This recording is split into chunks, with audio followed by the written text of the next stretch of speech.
According to the cloud. So, all right. So welcome everyone. There's a period of time here on webinars, most webinars, where people are joining on.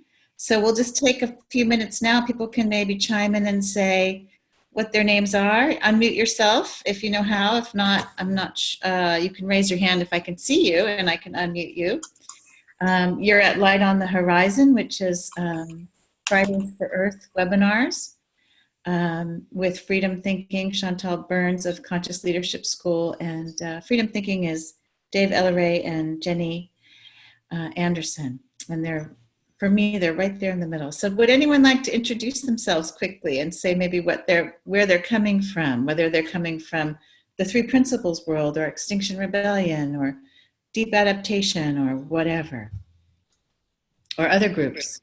Yeah. Okay, I'll go first. Kimberley Hare. I'm from Three Principles, Extinction Rebellion and Deep Adaptation. And delighted to be here. Thank you very much. Great. And anyone else? There's someone from last week. I see a couple people from last week. Felicia. Anyone else want to introduce themselves? Hi Amy, I'm Jane. Sorry, I've got no video today. I'm sort of Three Principles and sort of lots of other things, and exploring a lot around this issue, the practical and, for want of a better expression, the psychological, spiritual side of it. So really, yeah, looking forward to the call. Thank you. Cool. Me too. I'm doing that too. It's been really, really rich. Anyone else? We have Alanzia, and how about Vera? Is it Vera?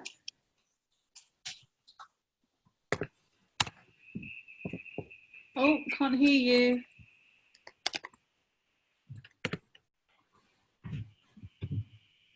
Down on the bottom left is where I have my mute, or when you hover over your own name, you'll see the mute and unmute, but you look unmuted right now. Yeah, she is. So it must be an audio setting. All right, well, while she's sorting that, would someone else like to introduce themselves? Yeah, Felicia. Yeah, hi, I'm Felicia. I was on last week's call, and I've been doing some work in Santa Cruz here locally with Amy and XR, and sort of new to the climate catastrophe and the overwhelm of all of that, and just really looking forward to some grounding and connection around that. Yeah, thank you. All right. Yeah, that helps us, I think, Felicia. Like, yeah, that's what this is about today. Yeah. We're just settling into that. That's it. That's where we want to get to. And how about this gentleman, Tim Gunner? Do you want to say hi real quick? You can pass, I guess, if you want to, but. No, that's fine. Hi, Amy. Hi, everyone. Hi, Jen. Hi, Dave, Kimberley. Yeah. So I'm Tim Gunner. I'm sitting in Germany currently. Just finished a workshop here, but I really wanted to join you all. I wanted to be with you last week, and I couldn't because of work commitments. It was Jen and Dave that brought me here. I think what you're doing here is brilliant, and I want to be part of that transformation. I want to be part of that evolution. Yeah, good to be here. Cool. And Vera, I'm just checking in. Do you want to say something? We'll see if we can hear you. No. I know. But if you like, you can click chat, and then you'll have the chat box on the side, and you can just say, hi, I'm from blah, blah, And we have Shannon Cooper. Anyone else want to introduce themselves? You don't have to. So I'm just going to wait a minute. We have I was just going to say that we met Vera recently at a retreat with Dickon, and she lives up in Findhorn in Scotland, and she's really beautiful. Already very aware of kind of all the environmental things, and she asked some beautiful questions around, keeping your own bearings with everything that's going on at the 3-day. But she's just a wonderful lady, and I'm really glad she could be here. Thank you, lovely, and thanks for your contact as well. Okay, cool. And Alimzia, I'm not sure if I'm pronouncing that correctly. Would you like to say hi, just because I haven't seen your name before? And or Shannon, I think may have been on before. Yeah, I recognize that name. Anyone want to just say hi? And you can also, if you feel more comfortable chatting, just to say hi, I'm from this country or this city, and I'm from EXO, or I'm from the principals, or whatever, or deep adaptation. Hi, I'm Shannon. My camera's not on because it's still so early. I'm hardly awake, but I had to wake up and be here. I'm from the principals community, and I live in Vancouver, BC. I grew up in Vancouver and live in a small town in BC, but yeah, so I'm really glad to be here with you guys. Thank you. Cool, thank you. My little dog is sleep barking. So I'm going to consider that a good sign. You know, it's funny because also one of our movies that we've recommended is the one about Winnie the Pooh called Christopher Robin, which is about just slowing down and not working so hard. And so for one of my thoughts in developing this webinar series was there are lots of things we can do: use less plastic and drive less and fly less and eat less meat or not eat meat at all and not have dairy and so forth. But I had this sense of like, gosh, if we just stopped doing so much in general, like that would sort of cover everything, you know, and there's something about our thinking, which we're going to be talking about today, that relates to this idea that we need to always constantly be in production mode and doing things. And that's something that I can get hung up on, and my husband and people around me, you know, all the time. So I think unless anyone else wants to introduce, I'll just get started. Okay, and there's Bev and Bobby, principals. First off, I wanted to make a correction to the last webinar, which we've posted online and you can refer people to. There was a slideshow, and I'm not a scientist, I'm a journalist, so I try to interpret the science and make it a little more simple for people, which is something actually the scientists are saying. We are not good communicators. We need communicators to step up and communicate the science properly. And so so that people can hear and understand it. And that's something Extinction Rebellion is doing with the talk. So I presented a part of our local talk in Santa Cruz. And I just want to be clear, there was one slide where it said that the oceans were acidifying that they were 30% acidified from before. And I think I said that I've heard up to 90%, but I wasn't speaking to acidification. I was speaking to the amount of carbon dioxide they've absorbed for us. So that's, you know, we're going to add to the anxiety here for a minute before we calm it down, which is that the oceans are, you know, have done a huge service for us. People don't know this, as they've absorbed a lot of our CO2. And so it's not in the atmosphere. And if they stop doing that at some point, you know, like, we're going to be in trouble.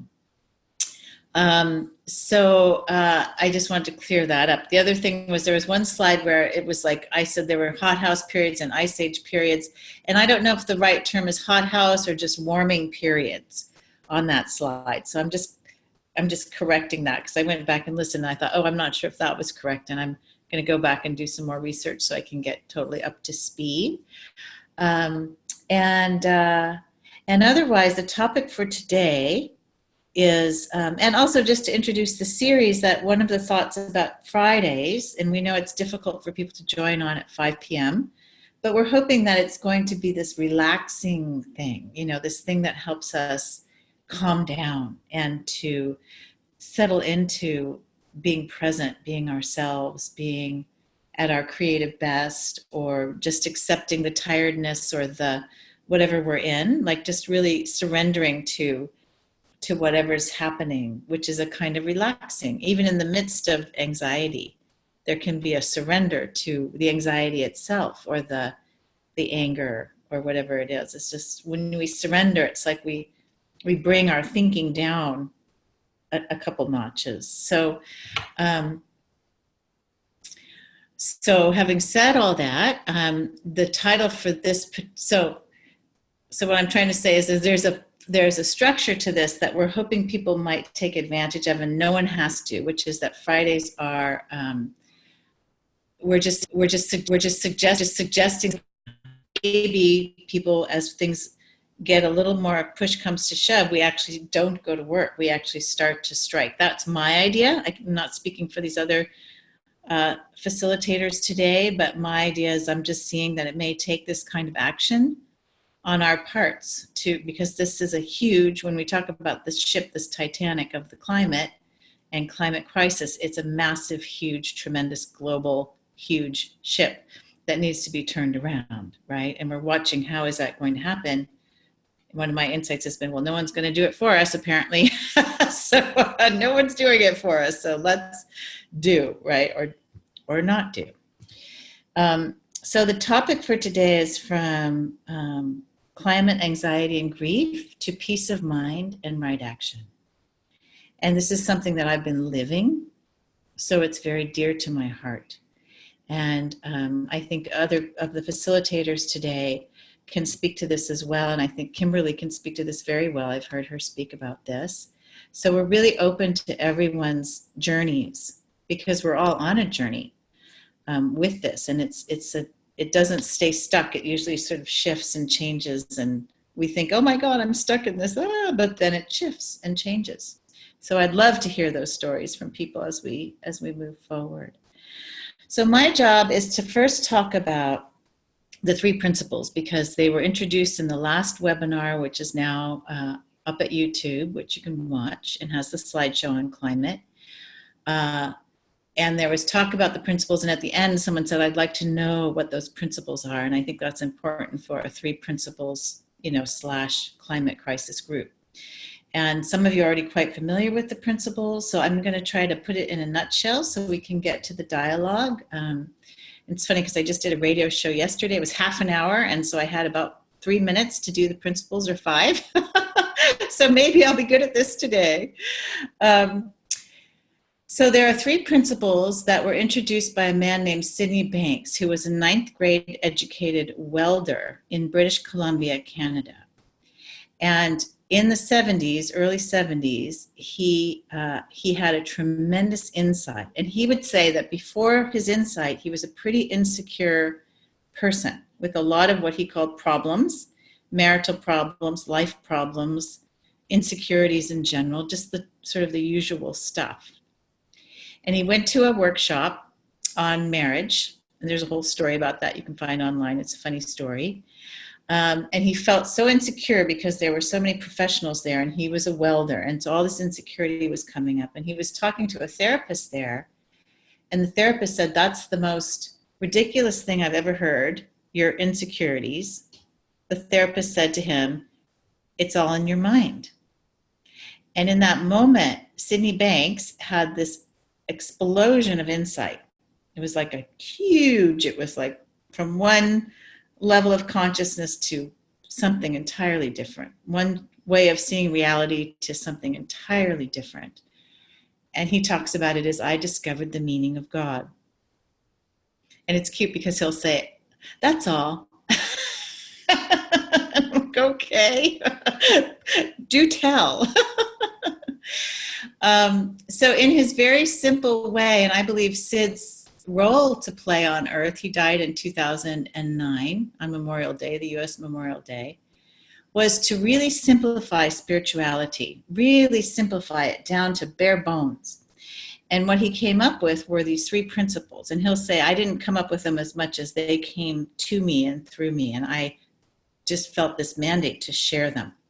And the 3 principles are mind, consciousness, and thought. And so mind, with a capital M, is similar to the Christian Science mind, the Center for Spiritual Living mind, which I'm affiliated with, a lot of the New Thought kinds of thinking that went on beginning of the century in the United States, M, mind, capital mind, and the Buddhists will sometimes say Buddha mind or big mind. And that's the same thing. It's all the same thing. And that's defined as a creative, loving intelligence that is bigger than our personal intelligence, our personal thought systems. And outside of and inside of our brains, but also outside of our brains, in nature itself, as the intelligence of nature, the energy of nature as we observe it to be in, as although it's getting, well, we see it as undysregulated right now, but honestly, I don't know that nature sees it as dysregulated. It's sort of just cause and effect for nature, isn't it? The system's set up to respond in certain ways, and the system itself is just perfect. And this is how it's responding. It's not the first time that we've seen species, well, we're seeing them start to decline, possibly to get wiped out, but this has happened on this planet before. It's happened where 90% of the species have been completely wiped out. So we just, it's shocking to us because we love all the species, but that's how Earth operates in a way. In a way, it's neutral. Death is something that's just ubiquitous. It's built into life. So that's not saying we can't choose and say we'd rather this not happen. We have this capacity as human beings to move from this intelligence as well in ways that, for me, it seems like we'd like to not have, everyone die. we prefer that, right? That seems something very intuitive for me anyway. Anyway, so there's this intelligence that we tap into, and when we tap into it or when we are aware of it consciously existing in us, because it always does, we experience that as insight or as revelation or as a good idea or as common sense or as creativity or as a feeling of wellness and wholeness. And it doesn't even have to be a real dynamic thought. It can just be, it's all good. In this moment, it's all good. And I think that's important within the climate crisis because that fact of it's all good somehow is still true. And that's sort of been my saving grace as an activist. And then the principle of thought is our creative, so there's mind, consciousness, and thought.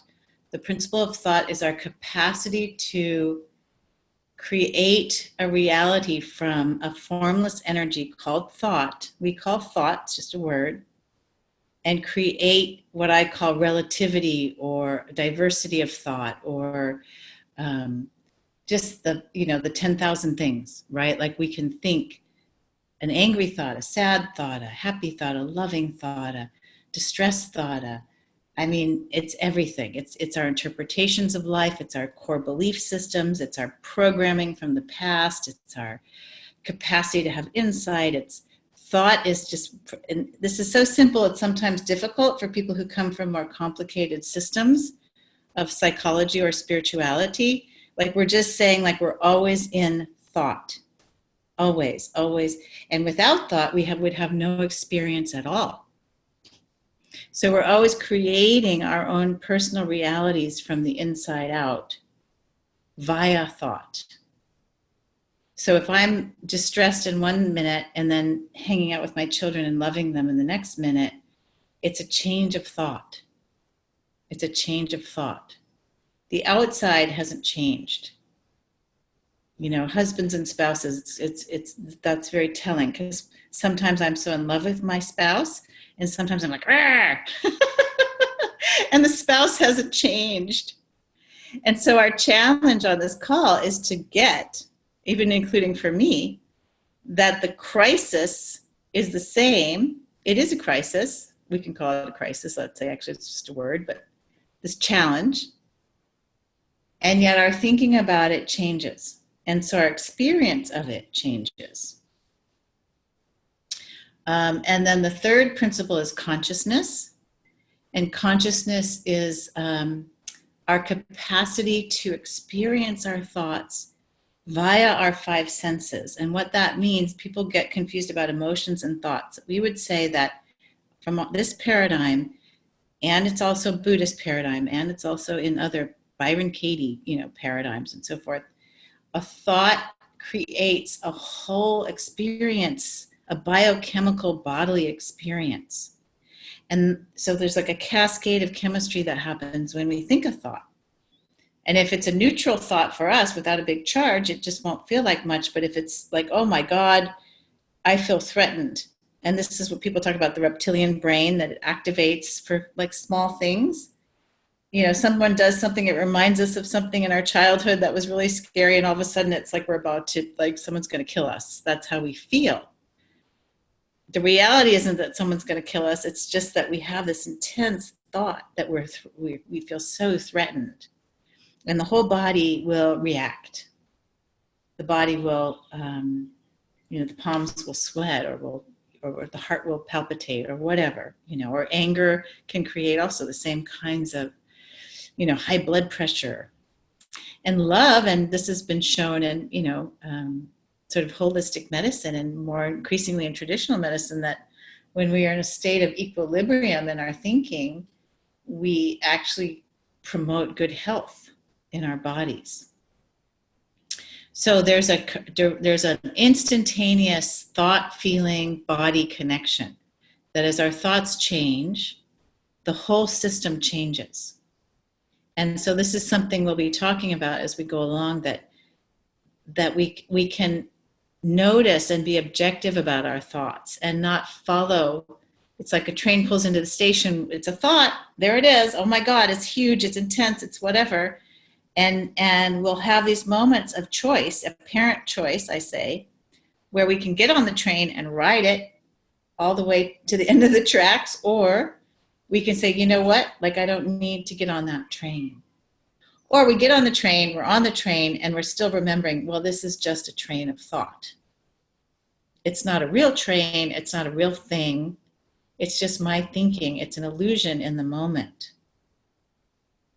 So I think that I will, end it there and just say that personally, I have been through a lot of emotions around this, a lot of phases, it feels like. And one of them, when I read Jem Bendel's paper, Deep Adaptation, 35 pages, my first response was to be angry with the friend who sent it to me, because I knew somehow that it was going to change my whole life.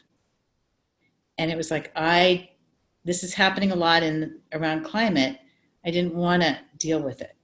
I didn't want to accept the implications. And then as I did the research and did the double checking on the paper, a part of me was like, you have to let this in. And now what? And then there was this huge, like, oh my God, now what? And I immediately got very busy, and then I would go in and out of, sometimes really thinking about my children, and like, is the food chain gonna collapse? And then how will I be feeding my children?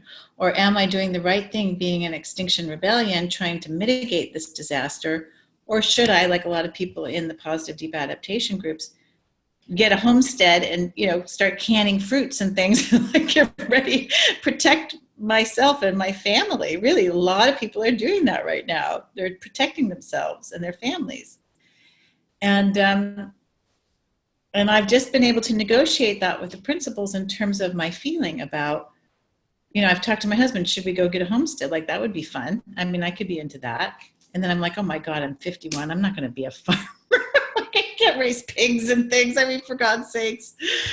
But it just has kept coming back to, it doesn't feel like the right time. Maybe nothing is off the table. There are no rules, right? But maybe that'll happen. But right now, it feels like this is what I'm supposed to be doing. This webinar, Extinction Rebellion, and bringing, actually what I'm seeing more and more for myself is bringing the spiritual and the political together, where they actually merge together.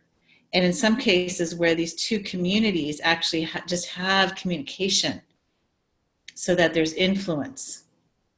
And that just feels like what I have been feeling a lot like this is really my life's work. I've been doing a lot of different kinds of work, and all of it has come to this moment.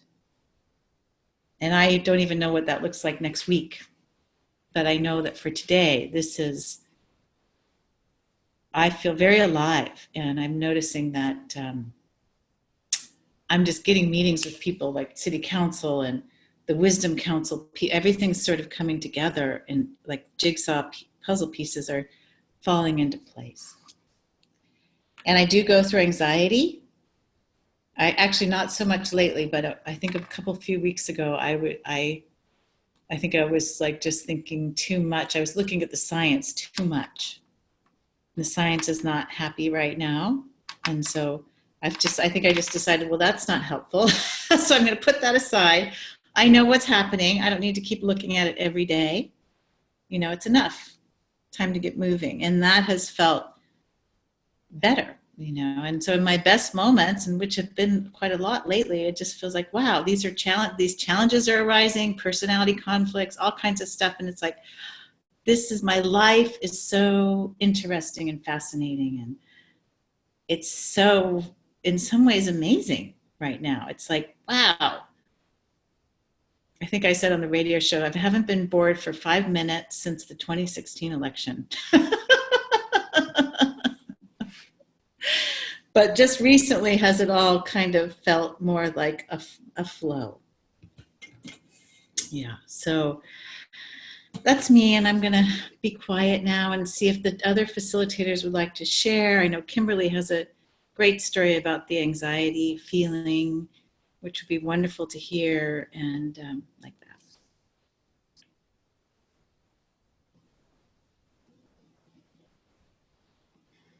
I'd love to hear from. Oh, I'm hearing myself. I'd love to hear.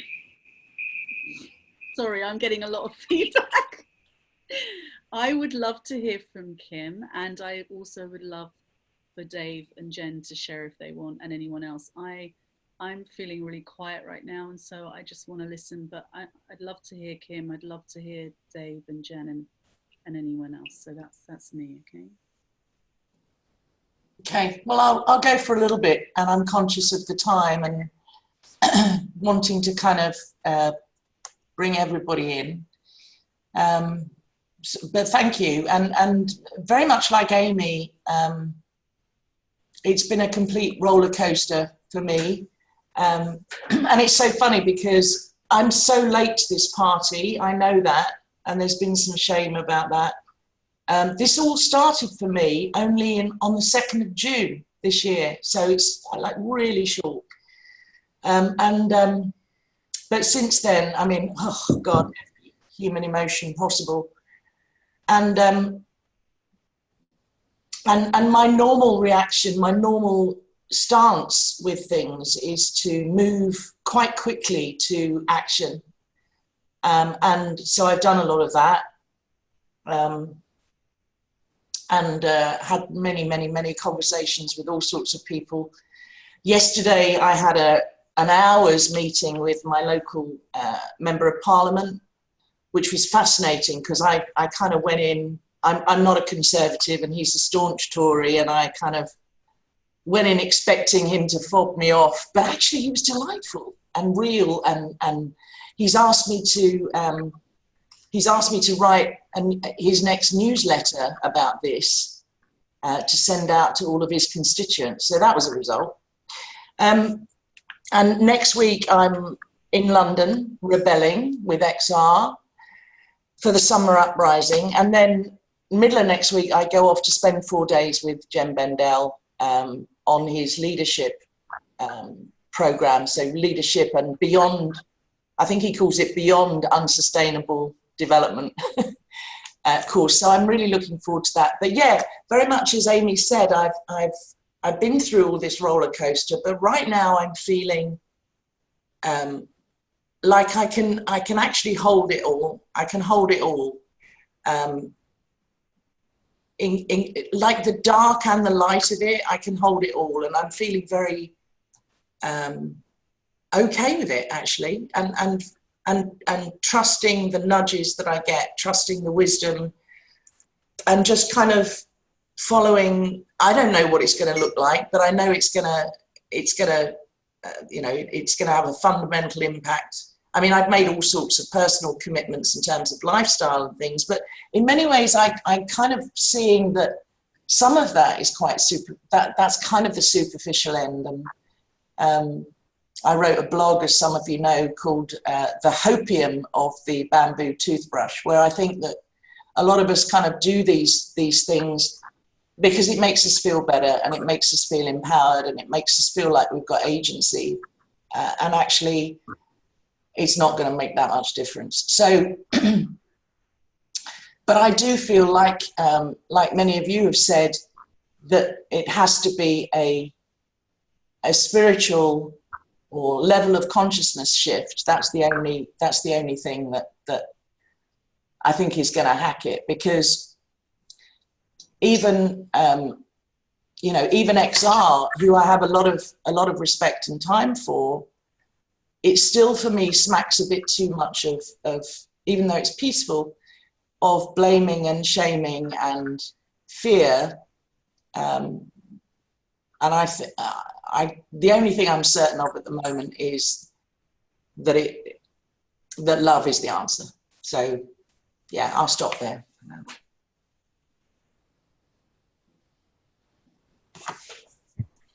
I'm really glad you just spoke about what you spoke about then, Kimberley.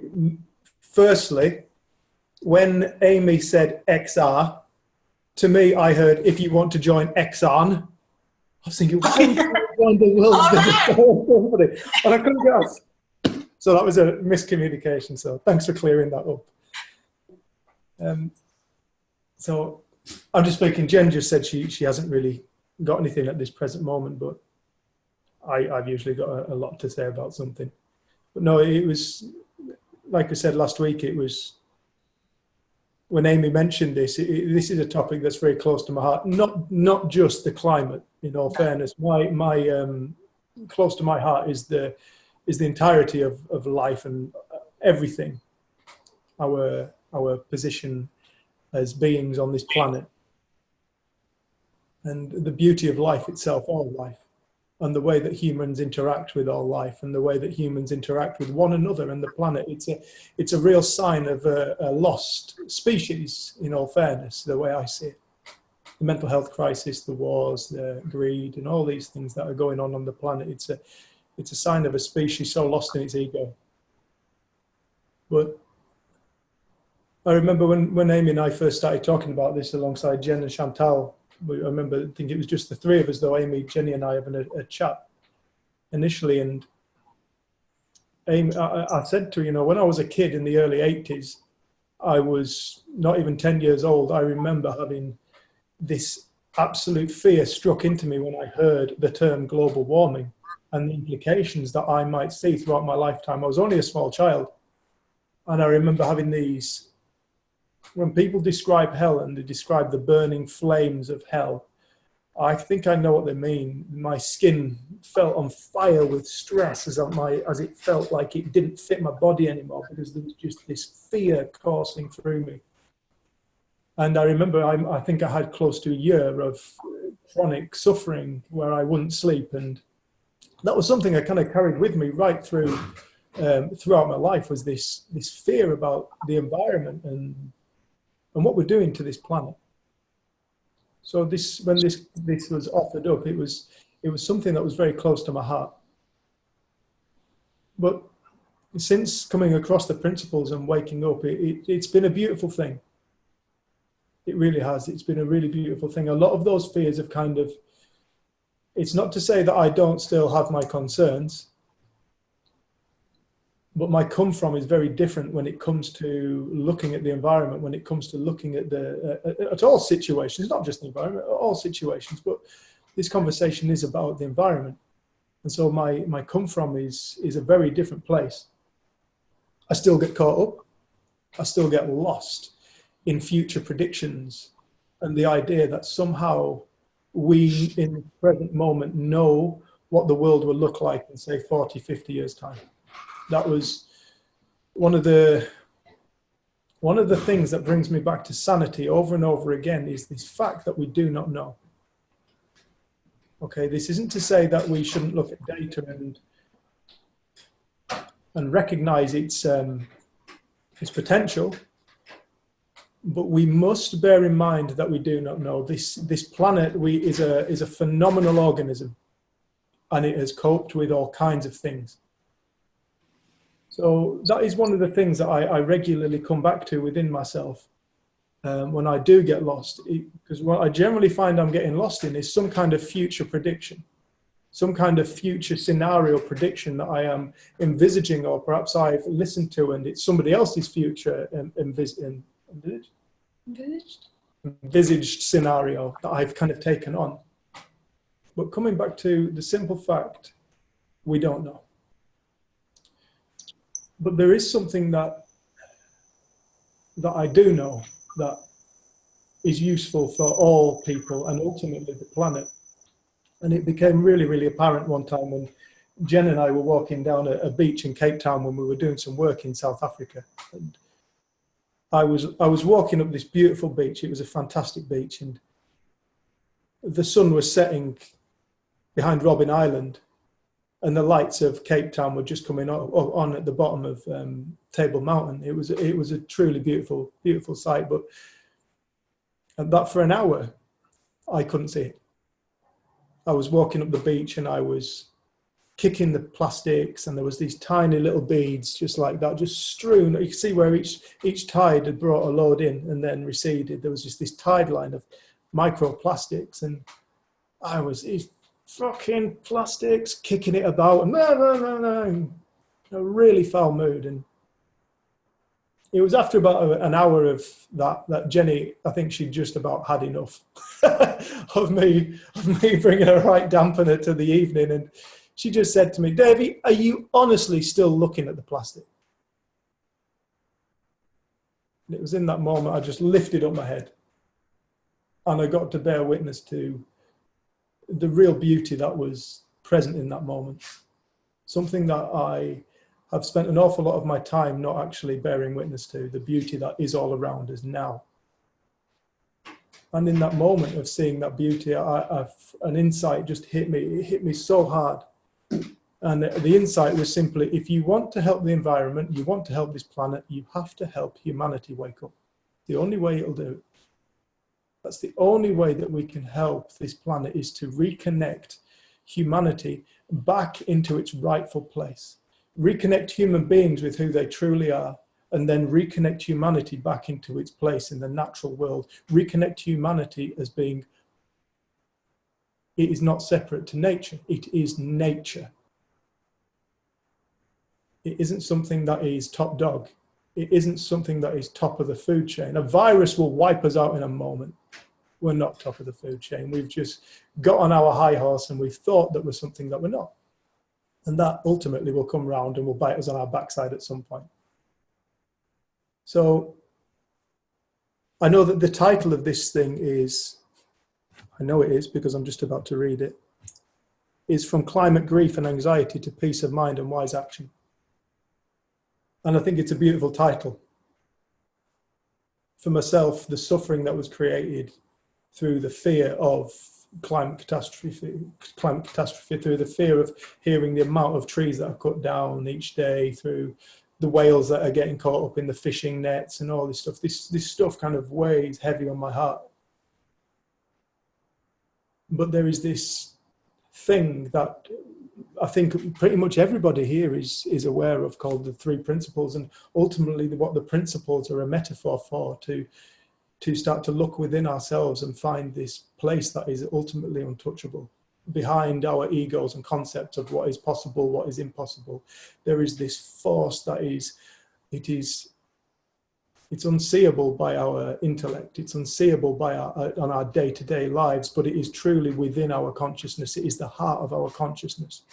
And it is what ultimately unifies every single human being on the planet and every single plant, animal, insect, fish into humanity. It ultimately makes everything one, because ultimately that is where everything is coming from. And so to start to help wake people up what we need to help start people do, and to help people start to experience less anxiety, we need to start to make sense of life. And we need to help people start to make sense of life. So from that place, you know, as we start to make sense of reality, as we start to understand the nature of feelings, of the nature of the reality that we each envisage, so much of the things that we think we need start to disappear. For example, I mean, I used to have my own tree surgery business, as I mentioned last week, and it was through coming across this understanding and realizing that trees they too experience a separate reality, not like my human one, but like a tree. It is an experiential being. It's a being of consciousness, the same as all of us. And my business was very much about cut down trees, make more money. And in many ways, that's where the human race is at. Maybe not cutting down trees, but let's burn more oil, let's do this, let's do that, let's travel there, let's put this up, let's do that. In our own ways, we are all in this pursuit of what I would say was I was in this pursuit of happiness and fulfillment, but falsely believing this happiness and fulfillment lay in my acquiring of stuff. So as I started to recognize that happiness and fulfillment weren't things that were caused by external circumstance, but were ultimately the nature of life, the nature of what my life looks like when I'm not lost in my thinking, my happiness and fulfillment. I've everything, ultimately we have everything that we need within ourselves at any given moment, everything we're looking for. And so as we start to recognize that, if en masse humanity started to recognize that ultimately everything that they're looking for is completely within themselves, greed would start to diminish. You know, wars would start to diminish. It's a very simple, logical equation.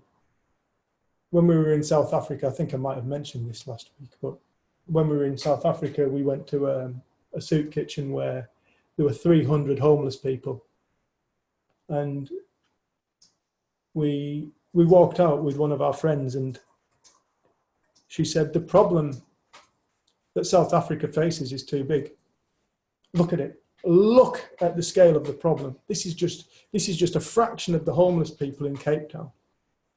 And both Jenny and I looked at her and we shook our heads and we're like, no, the problem isn't big. The problem's tiny. People just need to change their minds.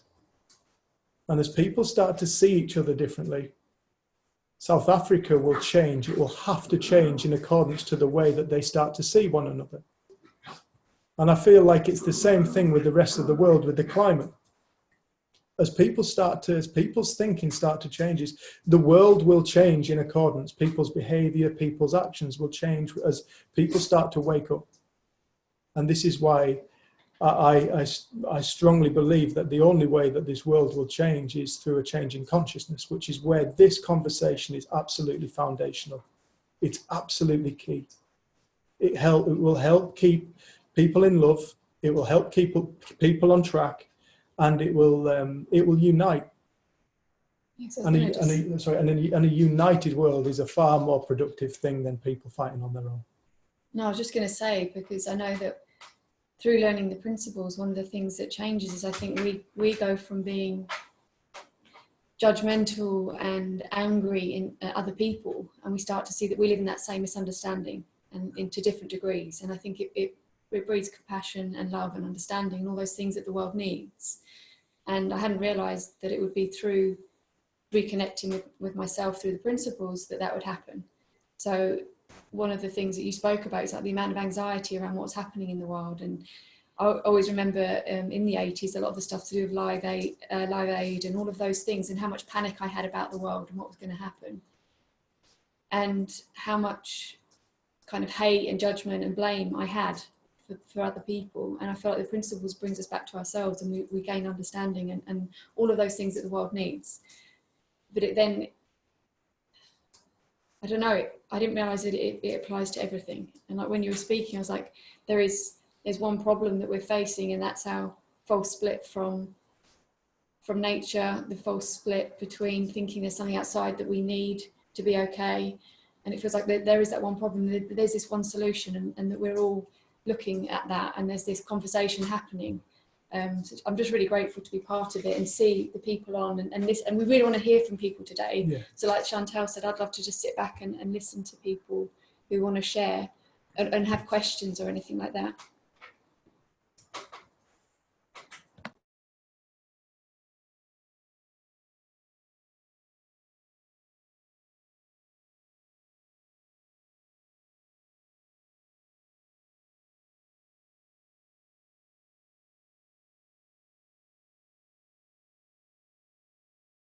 Share really quickly. Thank you. That's just lovely.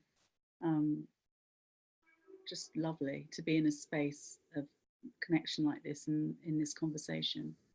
So there's quite a lot going on in the city that I live in, and it's been really interesting this week looking at posts on Facebook. So we've had a climate sort of disaster. I'm not sure what the exact language was, but our local council has, through various campaigning, has agreed that our city is now declaring, you know, a climate crisis, and so they're taking on all these targets for CO2 and everything. And it's been so interesting seeing the responses from people. So some people saying this is amazing, now we can really get some traction, and then other people saying this is going to make no difference, you know, we could reduce our CO2 to 0 in this city or even in the whole of this county, and but unless China does this and America does, you know, and a sense, I could feel a sense of hopelessness, like it's going to take so much more. But really, it's really what you just shared, Dave. That's just another example. That's a South Africa example, isn't it? It's this is just too big. And my response was, which I shared with him, and then we had this lovely dialogue. And you know, we don't agree, but but it's okay. We're just sharing our own perspectives on it. Was, well, it's the Margaret Mead quote that, you know, a small group of thoughtful citizens, it only takes a small group of thoughtful citizens to change the world. And indeed, that's all that it's ever taken. You know, it starts with each of us, and it starts with small communities, and it starts with villages and towns and all kinds of communities. And who knows how that's going to evolve. But I certainly, when I heard that and when I read his comments, it felt like so many other things I've heard people say, like, well, there's no point in me doing that because me doing that's not going to make any difference. And my view's always been, no, we can all make a little, you know, we all make a difference, and it's the cumulative effect of that difference. So it's been very interesting just observing where people go in their thinking.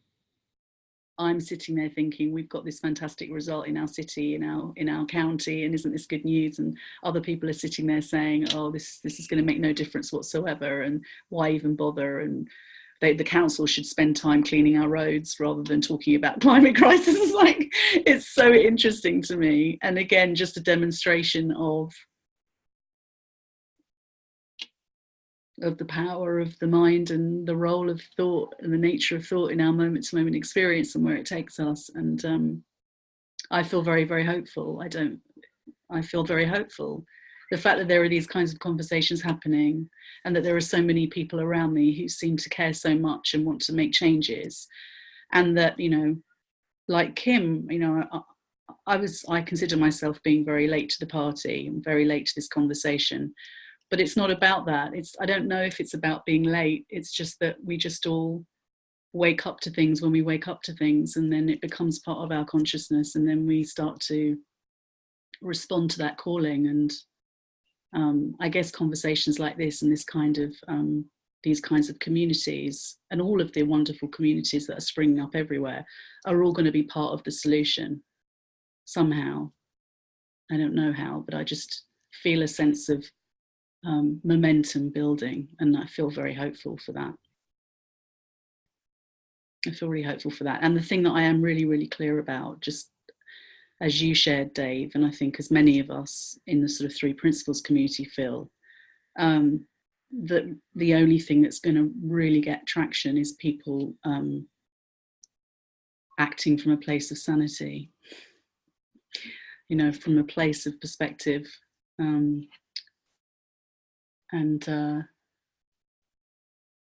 So we just need more of that. The more we have of that, I think the more innovation we'll have, the more steps forwards we'll take, and the more things will change. It has to change in the minds of the individuals. You know, I've heard people say before, you know, if peace in the world is really about peace inside of each individual, and I think this change is going to be the same. It's going to start from each of us doing whatever makes sense to us. And together, and what I feel really hopeful about is how these communities will grow and we won't feel alone. You know, we won't feel alone. And as soon as I reach out and say, what can I do in my house, or what can I do in my life? There's a barrage of answers, amazing ideas, and that's brilliant. I love that. I love that. So, yeah, I just wanted to share that. I feel very hopeful and grateful to be in this conversation. And that's why we call this light on the horizon. Yes. Yeah. Does anybody else want to share or have questions or anything, or?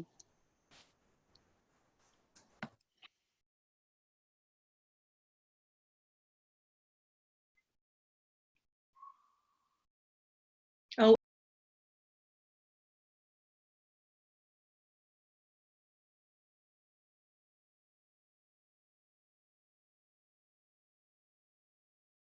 I'm talking as well, and I'm muted, and I'm talking to you, telling you to unmute yourself. This is hilarious.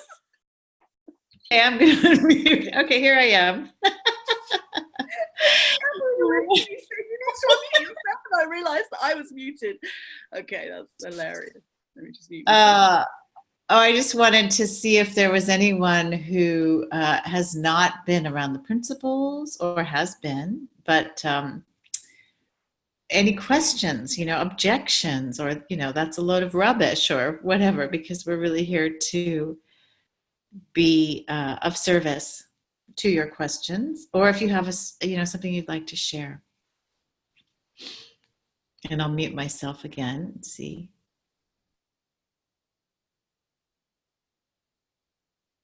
Yeah, hello, I'm Hans from Sweden. Yeah, last week was pretty heavy, I thought.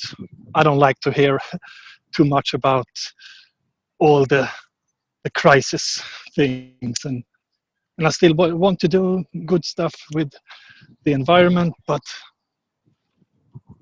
the word crisis puts me in a bad place mentally, and I'm not working great out of that. And I sort of cannot feel the crisis in my own life. Everything is fine for now, and I'm not sure if the climate is the biggest thing. Maybe AI or nuclear war or something else will wipe us out. So yeah, sometimes I feel very engaged in the climate, but I don't know. We don't know what's going to happen. So I like what Dave said about doing things out of love, and yeah, I don't know if that makes any sense, but that's what I have for now.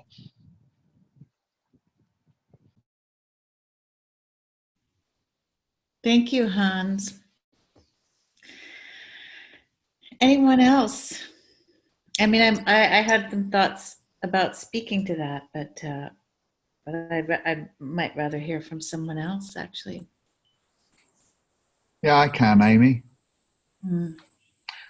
So Tim Gunnar, I'm based in the UK, psychotherapist by trade, but I think it's probably about 25 or 30 years, or more, actually, probably more, where I've been, much more, very distressed about humanity, what it's up to, where it's going. And for the last 25 years, I've been working in mental health. Also have a big, keen interest in ecology. natural environment of which we are a part. There is no separation between us as humans and nature. And a big interest in young people and them being the future, really, of our organism as humanity, if you like, that is part of the natural world. I identify with what Hans was just saying, and I identify in parts with what everybody has been saying today. It's brilliant to be part of the conversation. And for the most part today, I think it was, who was it that mentioned recently it was Shannon. Shannon said, "Oh, this discussion is so healing and necessary. Thank you." And it does feel that way. And for the most part today, definitely given me some peace and hope and faith that other people are going about their business on this planet, contributing in whatever way that they see fit. And I think it was Kimberley who said, something along, I might be paraphrasing you here, Kimberley, but love is the answer. And that sounds very grand, doesn't it? But what I mean by that is, well, actually, it was probably about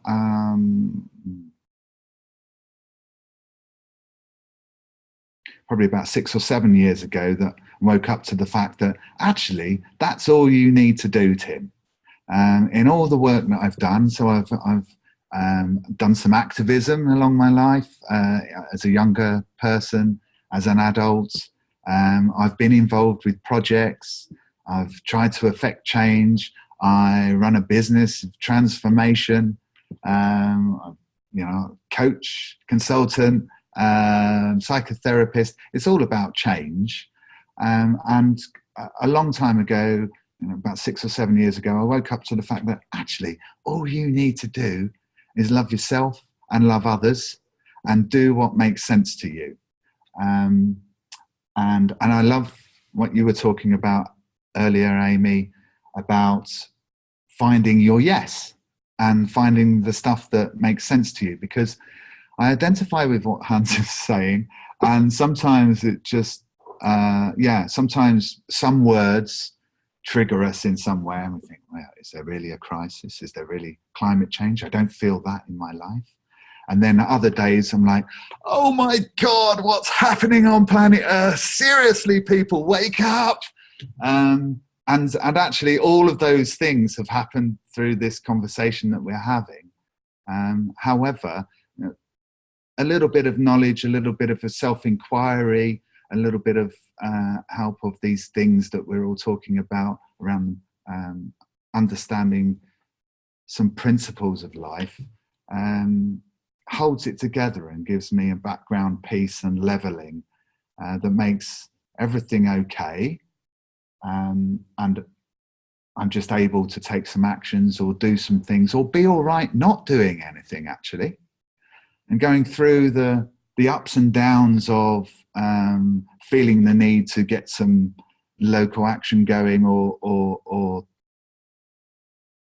join in on an initiative, or feeling the pointlessness of washing out my jam jars and the Marmite jars and doing my recycling as a good citizen of planet Earth, and then looking around me and perceiving some evidence of what's the point in doing that? That's incredibly stupid. Why would we bother doing that, and getting angry about it, or maybe not doing it? Recently, things have, I've got a renewed passion in certain things that I'm doing.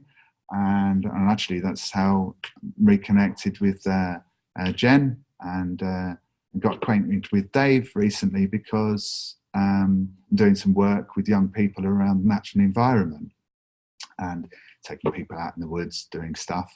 And then they told me that there's this growing sense in other people about what can they do, how do we do it, which has always been there.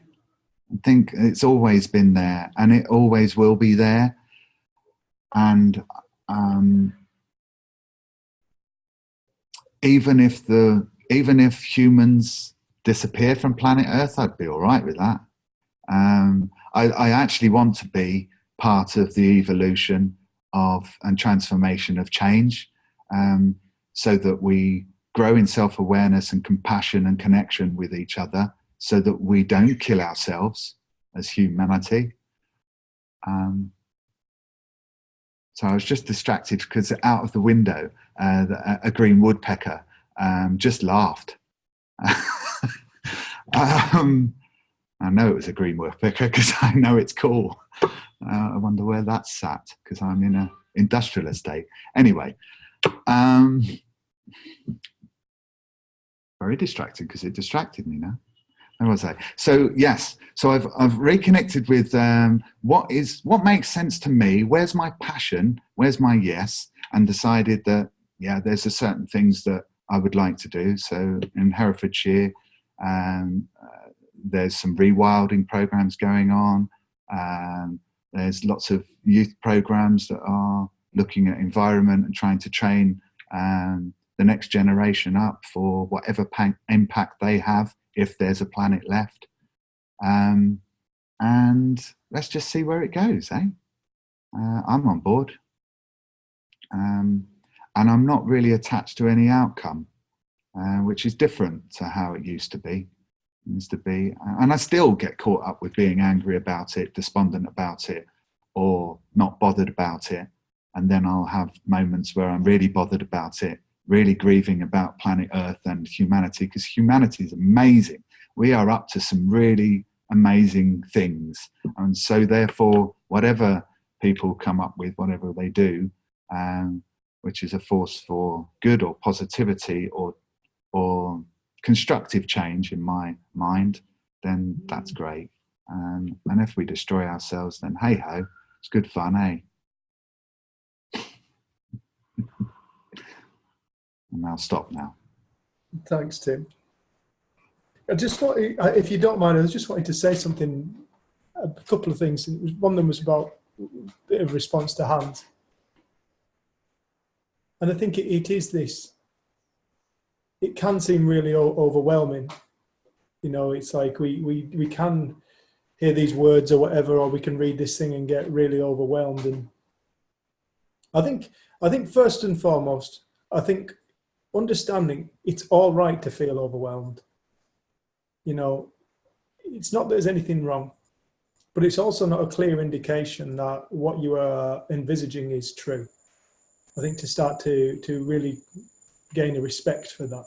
The feeling state that we're living in is not a reflection of what's happening in the world. It truly is a reflection of just what is going on within our mind in any given moment.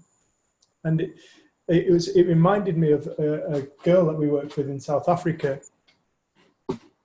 and she was beautiful. God bless this lass. We did this talk, and then this girl came up and said, "Oh, my friend's suicidal." And Jen said, "Well, if you can get all your friends together, then we'll do a talk and perhaps help her." Would she come? No, she won't come. Anyway, so we had 17, was it, girls there? Yeah, 17. 17 girls, like 16 to 20-year-olds. And we were giving this talk, and it was at this, just coming towards the end, this young lass just said, she was very quiet, and she just spoke up and said, "It's like being burnt by fire. You learn to fear it.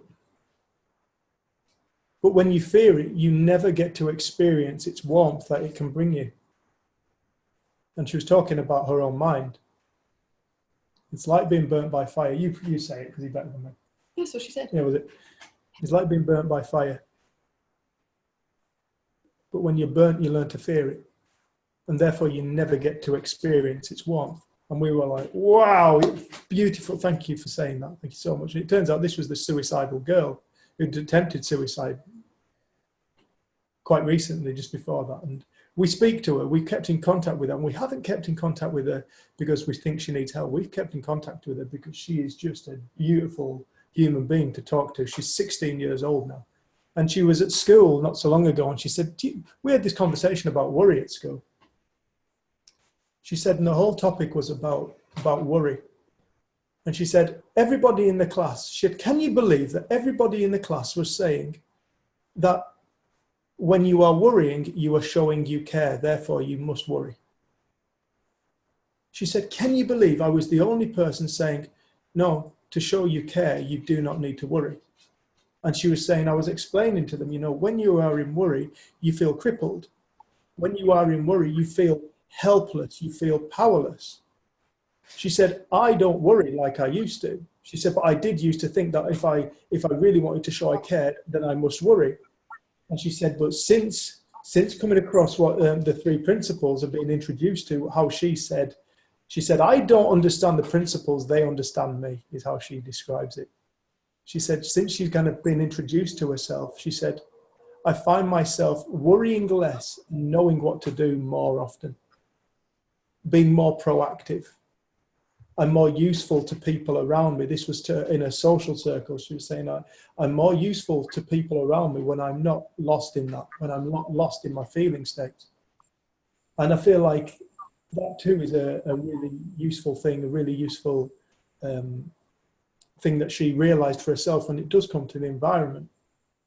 Because I think a lot of people feel like that they should be worried. And, you know, I'm not saying that the feeling of worry is either right nor wrong. But ultimately, when we are lost in our own worry, we are not the most productive. But what this girl recognized and what she saw it was a norm that people think that they should be worrying about things. But when she's settled down in herself, she is far more productive, far more insightful, far more useful to the world.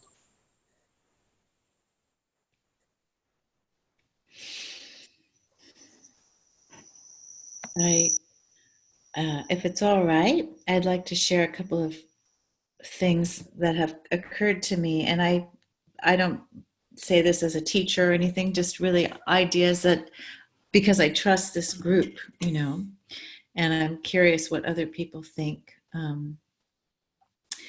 Just tagging along with what Dave said and maybe adding to that is, I'm thinking of Greta Thunberg, who was very depressed and then found her right action.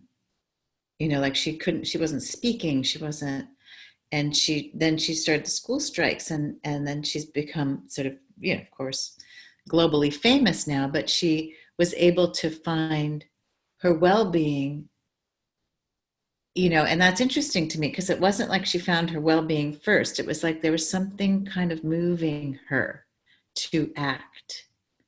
And it was almost like until she did that, started moving in that direction, things weren't quite right with her. And so that's curious to me. It's a little bit of an anomaly. And I noticed that for myself a little bit, like when I'm acting, and this is just honestly me, there's something that it feels right. It's how it's not that I'm getting my well-being from that, but it feels like that's what I'm meant to be doing now. And so one of the things that I don't know if I shared this last week, did I share about going to my church at one point? I know Felicia's heard this story, but I you know, there are times when, because I do give this talk, that's one of my roles right now, is to give this talk and to be on top of the science. Like, there's a part of me that's like, yeah, this, you know, it's sort of like what Tim said, like, really, we may not make it. You know, that's just part of the deal here. And I think there's something about our fear of looking at that blocks our, it's a denial. It's a kind of like, like I said on the last call, like when your spouse is having an affair and you don't want to look at it because that means things will change. You know, you don't know what it means, actually. It's total unknown. My whole life will be completely upset.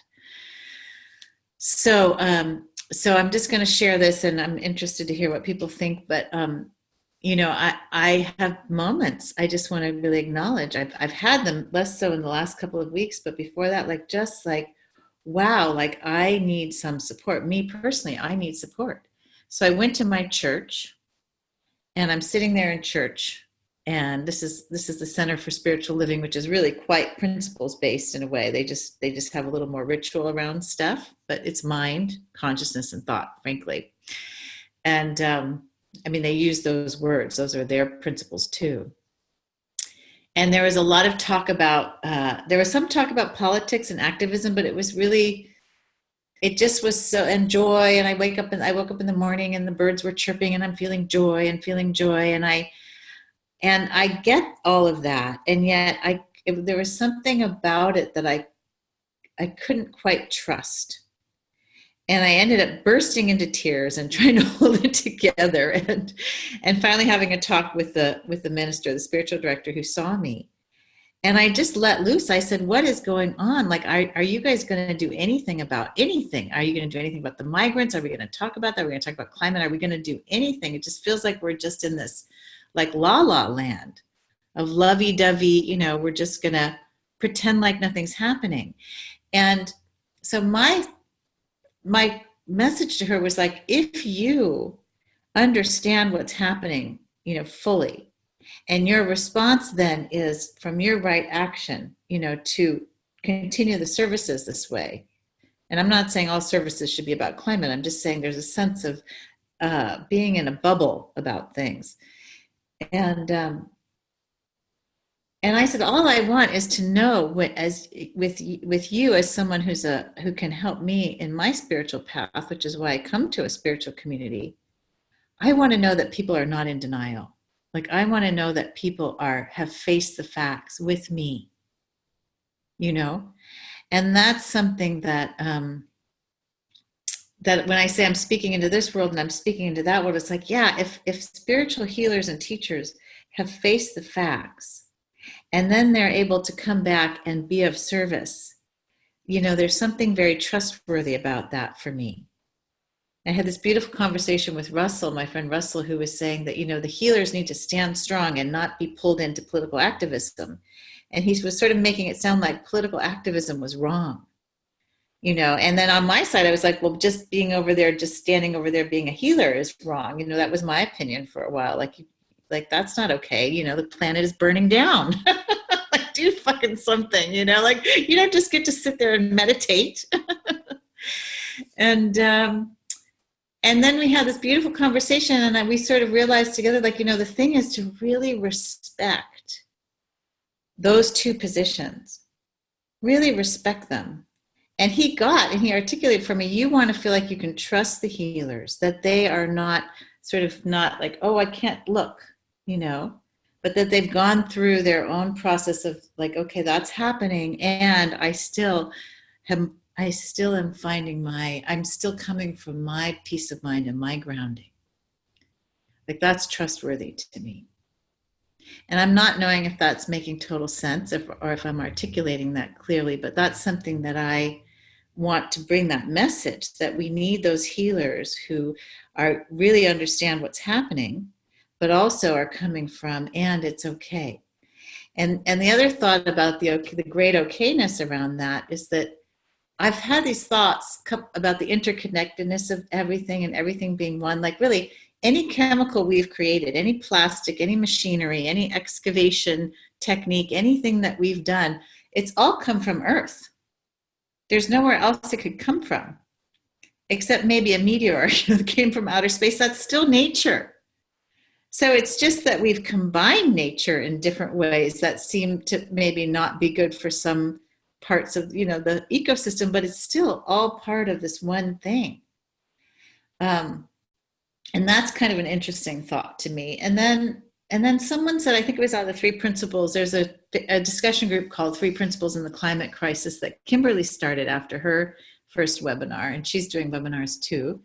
And someone said something about the trees. There's that book about how the trees are all connected and under the ground, and then there's a lot of stuff about mushrooms now going on too, how they can actually purify soils and oils. They just eat oil up like it's a wonderful treat, and they can clean things really quickly. But anyway, so there's all this mycelium and root systems, and we're all learning about how cool it is that trees way over here can communicate with trees way over there, and they wake each other up that there's a problem. Like, okay, there's a virus, so we need to communicate and get strong or do whatever needs to happen with those trees. And someone on that group said, you know, we are like the roots. We're part of this. We are sensing that there's something out of balance for us. And now we're waking up. We're waking up the forest. We're like, hey. And I thought that was really beautiful. And then that sort of connects with, there's Chantal in St. Albans dealing with climate emergency. And guess what?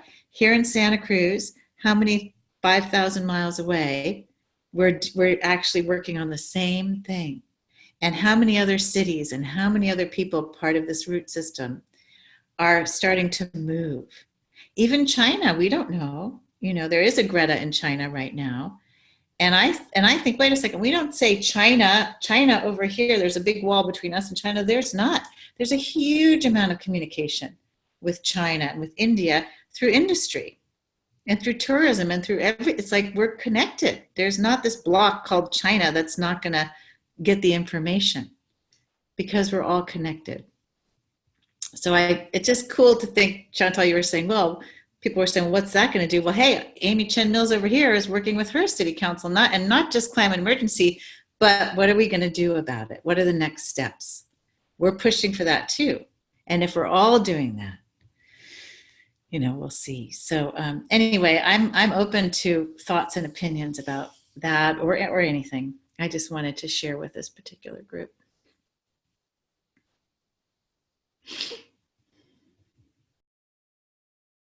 Yeah, hi. Thank you so much, everybody, for what you've shared. And there are a couple things that really resonated. I woke up this morning and was thinking about this moment and like how there's so much opportunity. Like I've had all this grief around coming to the climate crisis. I was also late to the party, a couple people have mentioned, and it didn't really all hit me until I came upon the die-in that XR did at the end of May. I just happened to be getting my breaks done and I was walking around downtown. And so, yeah, it's been a lot. I mean, I don't know where I was, kind of checked out. That said, I've also felt like this is kind of a ripe opportunity. I mean, we're like touching on these things in my own life. I know that I felt since childhood, like, what is wrong? Like, what's going on here? I mean, especially in American culture, just, you know, the focus on celebrity and consumerism and these things that just like my whole life, I never felt aligned with. And my experience was sort of pathologized, like, you know, meds in my 20s to get over the depression that I was feeling because of this disconnect. And so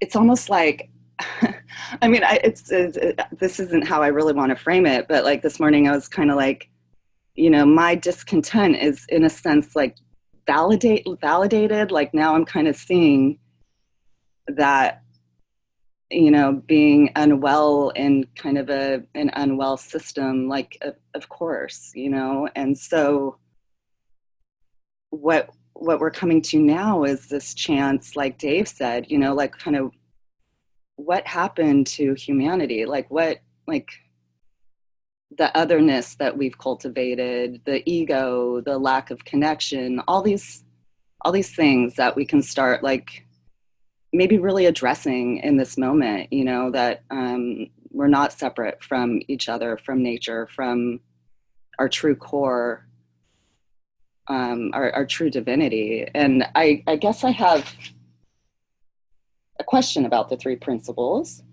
which is like, is it mind as in like God mind, consciousness as in higher self? These are kind of my ways of understanding.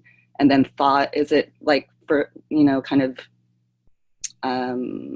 hierarchical like that in a way, you know, like, yeah, that's it for now. Thank you so much, everybody. It's been been great to be on the call. Does anyone want to speak to the principles? I mean, I can say something, but if anyone feels pulled. The only thing that sort of strikes me listening to Felicia is about when you say they're hierarchical. Like for me, it just seems like they coexist, and that they're not really three separate things. This might sound confusing. To me, they're not really three separate things. They're three ways of expressing the same fundamental intelligent energy behind life. It's helpful sometimes to talk about it as three principles, but when I get quiet, it just seems like there's just one. It seems like there's a singularity of intelligent energy that I could call consciousness, or I could call it mind, or I could call it Bob. Doesn't really matter to me, but to know that there's something greater that's intelligent and that is what we're all made of and part of. So so it doesn't look like there's any hierarchy. It looks like it's a coexisting system that is divine, and that we are gifted with and we inhabit from the moment we enter this world, this planet. Yeah, I like that, Chantal. It's ultimately a metaphor, and it can be. I think it can get stuck in the ear, or it can go to the heart. I think some kind of Rumi is it. Words for some people get stuck in the ear, and sometimes they reach the heart. And one of the things Sydney Banks would say, he said, if you get insight into mind, you instantly get insight into consciousness and thought. If you get an insight into consciousness, you instantly get insight into thought and mind. If you get insight into the power of thought, you get insight into consciousness and mind. So he was saying, because they're all the same thing. He said, mind is God. Consciousness is God. The power of thought is God. It's all the same thing. It was just three ways of talking about different words wake up different people. And in the community at the moment, there's these people who are just saying, I only talk about consciousness, and I only talk about thought. I'll talk about mind, that's a spiritual one. And you see how when people have a realization, they go, I hear something into consciousness, they go, oh, it's consciousness. Mine was thought. Wow, it's all thought. But thought wasn't my thinking. It was this power beyond that creates my existence in my life. That was what I perceived as the power. It was just the moment we can give it a word, we kind of identify with the word with what we think we already know, which is where it gets stuck in the ear. But when we're prepared to kind of just understand, no, this is a metaphor to point us back within ourselves. The same as mystical teachings, religion, people from all around the world who've woken up to the nature of life, start to recognize that your life is taking place within. The world that we see exists within our consciousness. There is no world that we can possibly know outside of our consciousness. Before we were aware of the impact on the environment that humanity appears to be having, it didn't exist as a reality for us. Therefore, there was no thinking about it. But the moment our consciousness falls on it, our mind brings us information and knowledge, and it's a beautiful thing. And this is why, coming back to where Hans was going with, I don't know. I don't know is the most powerful place any human being can find themselves.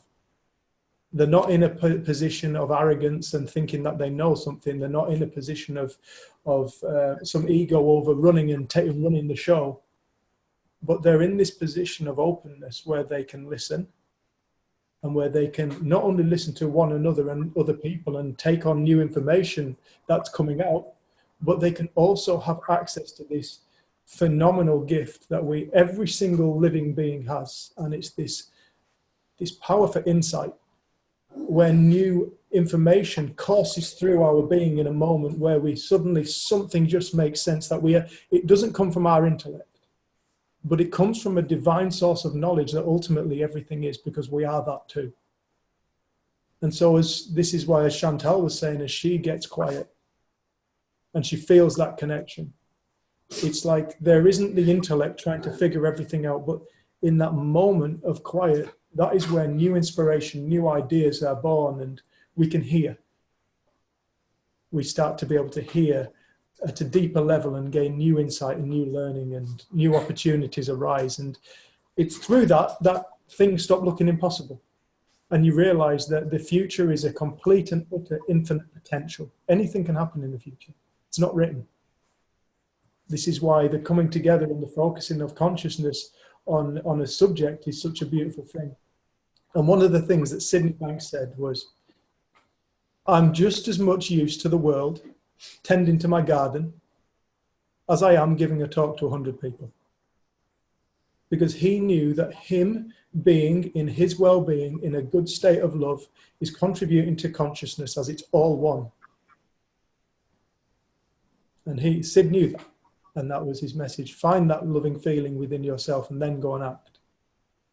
He never once said, go and find hostility and beat down people and panic about stuff. He was saying, no, find that loving feeling. He said, it's within you. It's not within a circumstance or the world looking the way that we think it needs to look. It's within you. It's at your core. And that I feel like is the message that can really, really connect, and it can really bring this to life. And like, I have no idea what the future looks like. I don't even know what the future climate should look like. I don't actually have a clue. But I do know that the coming together of people and the reconnection of humanity with the natural world has to be a beautiful thing. You know,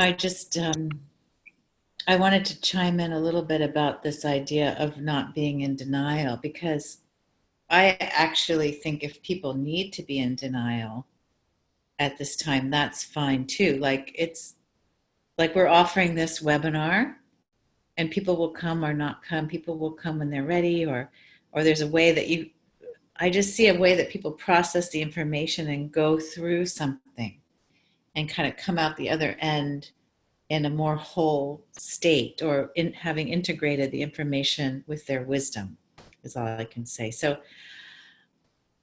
I'm not interested in beating people over the head with the information, but I know for me that the webinar has been like, I really want it to be eyes open, eyes wide open.